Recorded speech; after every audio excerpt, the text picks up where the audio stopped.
Story is a very famous story called The Ugly Duckling by Hans Christian Andersen.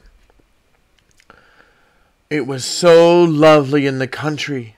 It was summer. The wheat was yellow, the oats green, the hay was stacked up in the grassy meadows, and there went the stork on his long red legs, jabbering away in Egyptian, which was the language he had learnt from his mother. All round the fields and meadows were large woods, and in the middle of the woods there were deep lakes. Yes, it was lovely there in the country. Standing in the sun was an old manor house with a deep moat around it, and from the wall down to the water's edge grew great big burdocks, which were so tall that little children could stand upright under the largest of them. The place was as wild as the densest forest, and in there a duck was sitting on her nest. She was busy hatching her little ducklings, but was getting rather tired of it because it was taking so long, and she seldom had visitors. The other ducks thought more of swimming about on the moat than of coming in and sitting under a burdock leaf, cracking to her. At long last the eggs began to crack, one after the other. "Cheep, cheep," they said. Every yolk among them had come to life, and was popping its head out. "Quack, quack," she said. "Quick, quick." And they were as quick as they knew how, peeping about under the green leaves on all sides, their mother letting them look as much as they pleased, because green is so good for the eyes.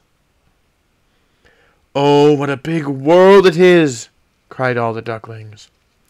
And of course they did have a lot more room than in the eggs. "Don't think this is all the world," said their mother.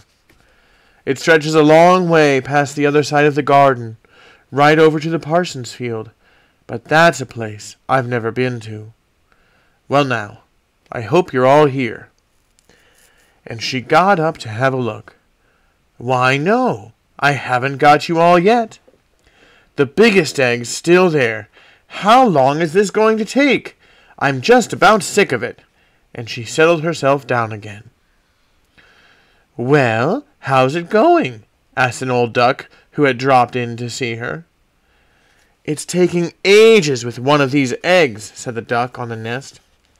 "I can't get it to crack at all. But just have a look at the others. They're the darlingest ducklings I've ever seen.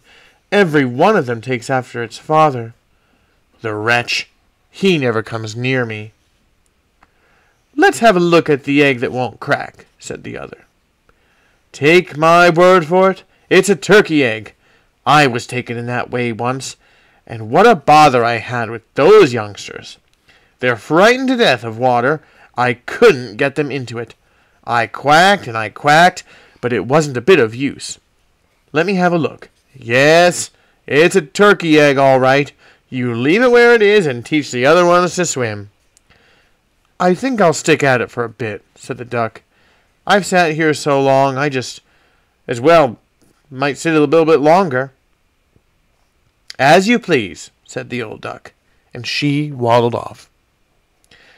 At long last the big egg cracked open. "Cheep, cheep," said the young one as it tumbled out. He was a big, ugly fellow. The duck looked at him and said, "That's a monstrous duckling. He's not a bit like the others. Surely it won't be a turkey chick. Well, we'll soon find out. He'll get in the water if I have to kick him in." It was really glorious weather the next day. The sun shone down on every green burdock. The mother duck turned out at the waterside with her family. Splash! She was in the water. "Quack, quack," she said. "Quick, quick." And one after the other the little ducklings plumped in. The water closed over their heads, but they came straight up again, and floating along beautifully, their legs going by themselves, and every one of them was in. The ugly gray fellow swimming along with the rest. "He's no turkey," she said. "See how beautifully he uses his legs, and how straight he holds himself. He's my own little duck, and he isn't so bad looking either, when you come to think of it. Quack, quack." Come along, all of you, and I'll take you into the world and introduce you to the duck-yard. But mind you keep close to me, so that nobody treads on you, and keep a sharp lookout for the cat." And so they went into the duck-yard. There was a terrible noise in there, as two families were having a fight over an eel's head, and in the end, the cat got it. "There now, that's the way of the world," said the mother duck, licking her bill, for she, too, fancied eel's head. "Now hurry along," she said. "Show how sharp you can be, and bow nicely to the old duck over there. She's the most select of anybody here. She's of Spanish blood, and that's why she's so plump. And do you see that red rag she has round her leg? That's something very grand, the greatest distinction a duck can have. It's a sign that they don't intend to part with her, and to mark her out for people and animals. Look smart now, and don't turn your toes in. A well-brought-up duckling keeps his toes well apart, like father and mother. Now then, bow nicely, dears, and say quack." And they did as they were told, but the other ducks that were gathered there looked at them and said aloud, "Just look, now we're getting that rabble, as if there weren't enough of us already, and my, what an object that one is! We're not putting up with him." And one duck flew straight at him and bit him in the neck. "Leave him alone," said the mother. "He's doing no harm." "No, but he's too big and gawky," said the duck that had bitten him, "so he's going to get it." "You've got some pretty ones there, my dear," said the old duck with the rag round her leg. "All excepting that one. He hasn't come out well at all." "What a pity you can't make him afresh." "It can't be helped, your ladyship," said the duckling's mother. "He's not pretty, but he has a good disposition, and he swims as nicely as any of the others, a little better, if anything. I fancy he'll grow better looking in time, or else not so big. He was too long in the egg, and it affected his figure." And as she spoke, she preened his neck and smoothed his feathers down. "Besides, he's a drake," she said, "and so it doesn't matter so much. I expect he'll turn out strong enough to give a good account of himself." "The other ducklings are charming," said the old duck. "Make yourselves at home, dears, and if you come across an eel's head, just bring it along to me." And so they made themselves at home.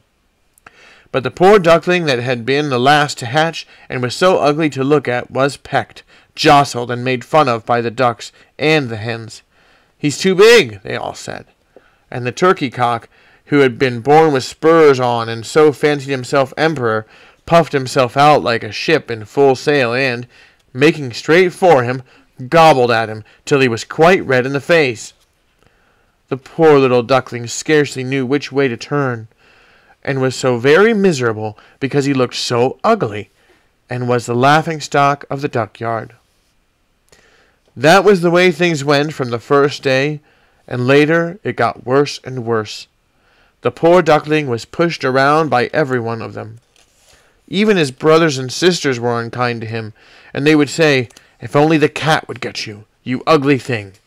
And his mother said, "I wish you were far enough away." And the ducks bit him, and the hens pecked him, and the maid who fed the poultry let fly at him with her foot. So one day he fluttered away over the hedge, causing all the little birds in the bushes to fly, frightened, into the air. "That's because I'm so ugly," thought the duckling, shutting his eyes as he ran on. And so, in time, he came to the great marshes where the wild ducks lived. There he lay all night. He was so tired and weary. In the morning, the wild ducks flew up and came to have a look at their new companion. "What do you think you are?" they asked. And the duckling turned and bowed all round as well as he could. "You're an ugly object," said the wild ducks. "But it's all the same to us, so long as you don't marry into our family."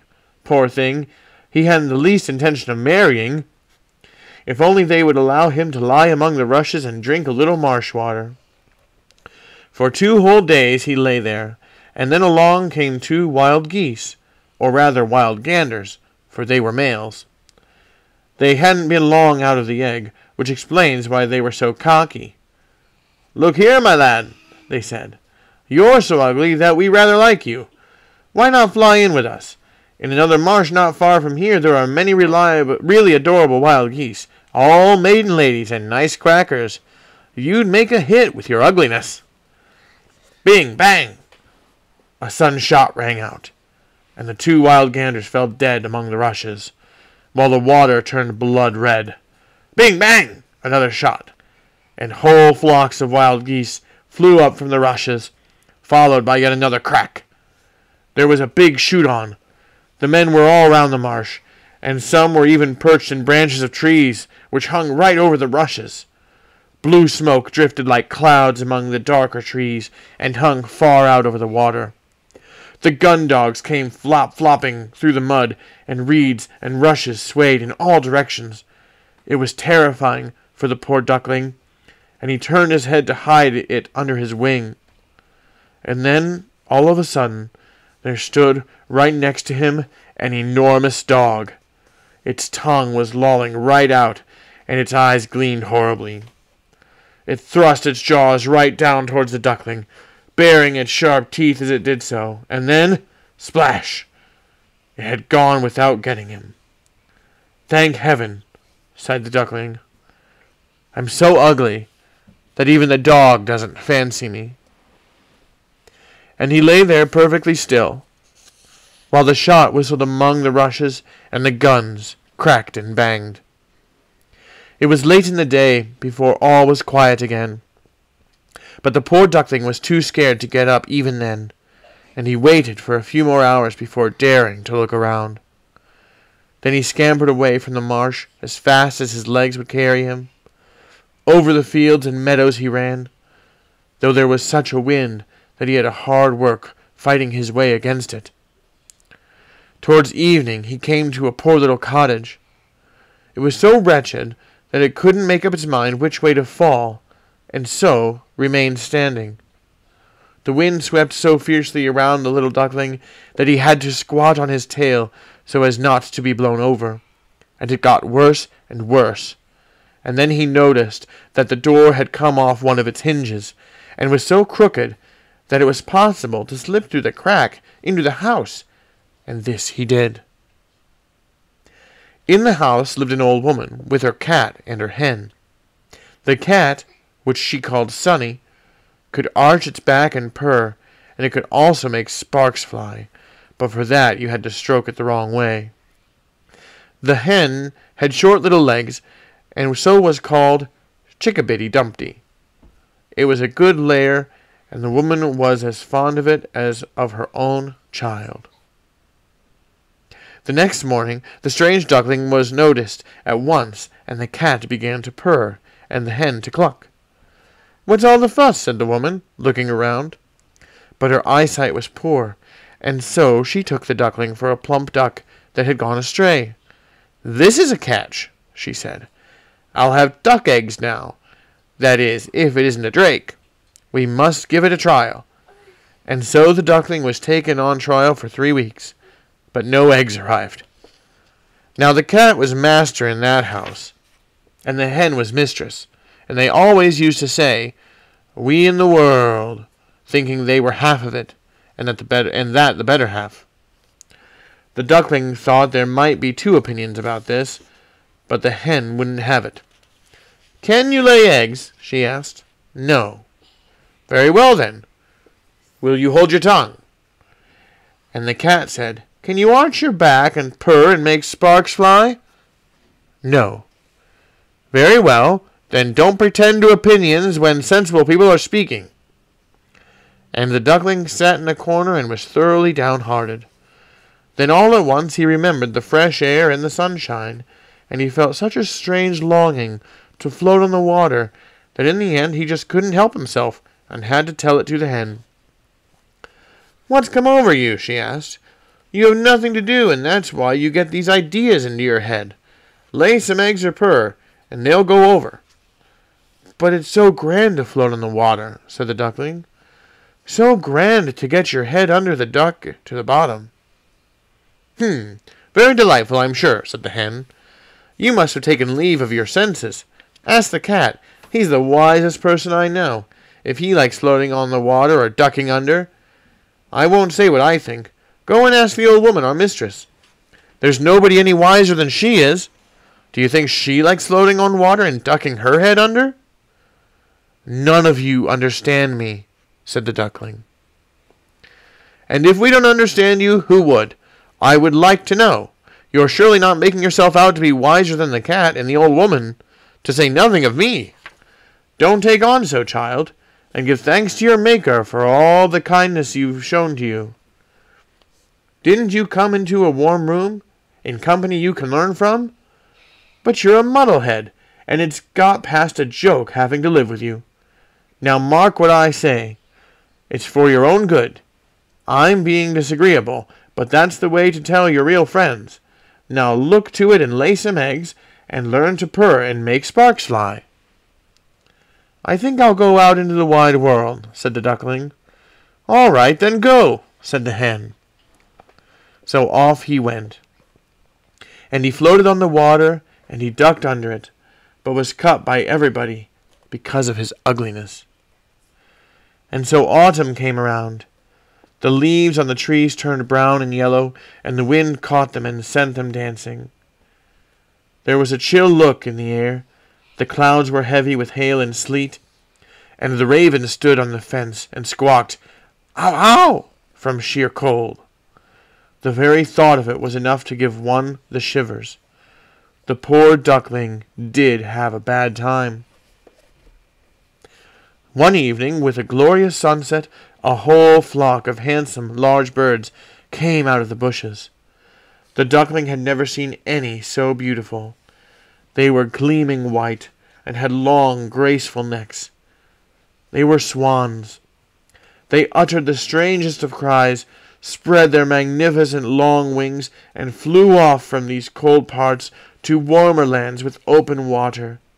They soared so high, that the ugly little duckling felt a queer feeling come over him. He spun round on the water like a wheel, stretched his neck after them in the air, and let out a cry so loud and strange that he frightened himself.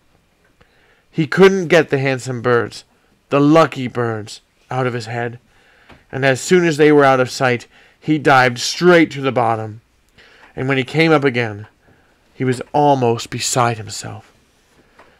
He had no idea what the birds were called, or where they went to, but he loved them as he had never loved anyone before.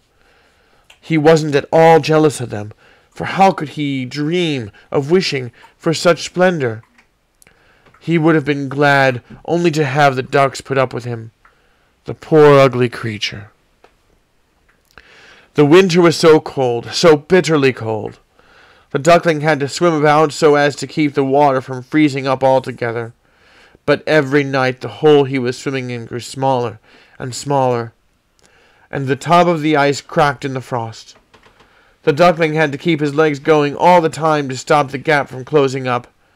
In the end he grew quite faint, lay perfectly still, and froze fast in the ice.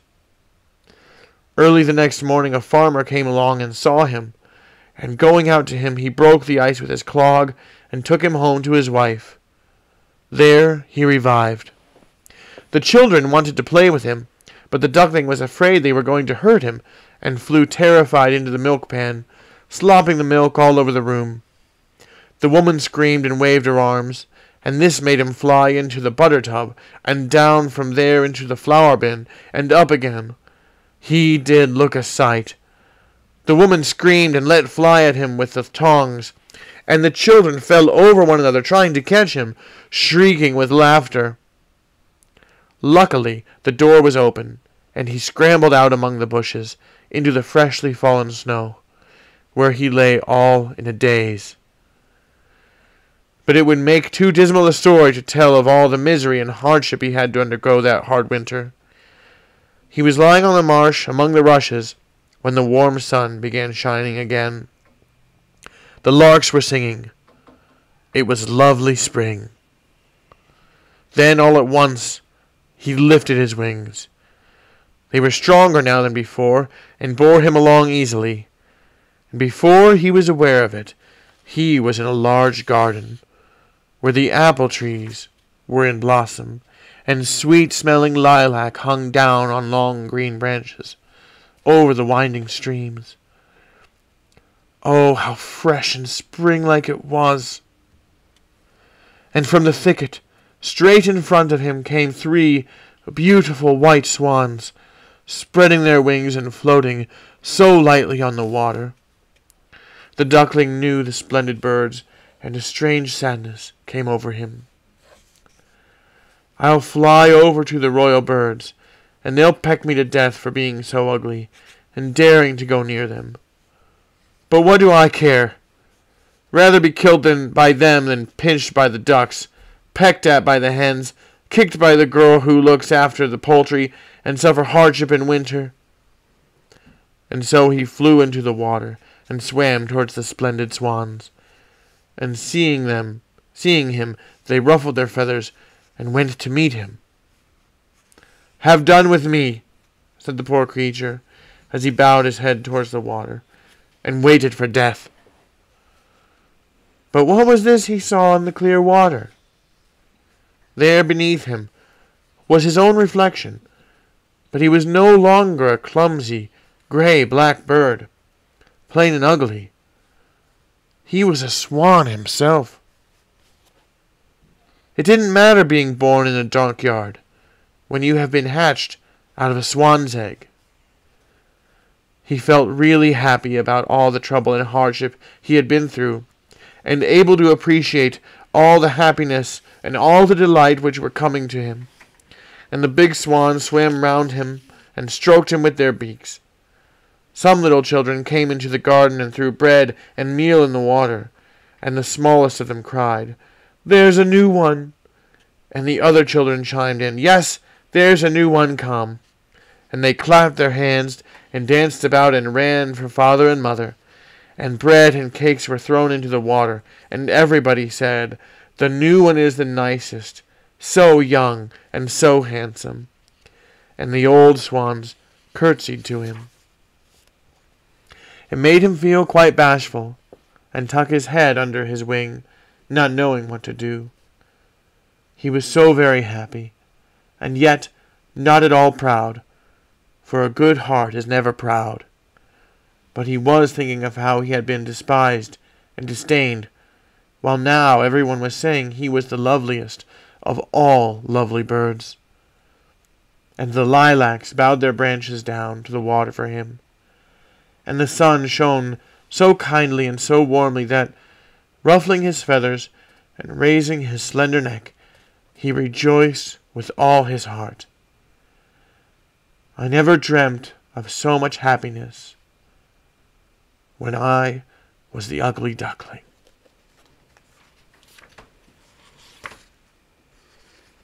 The Ugly Duckling by Hans Christian Andersen. Thank you so much for listening. Good night, everybody.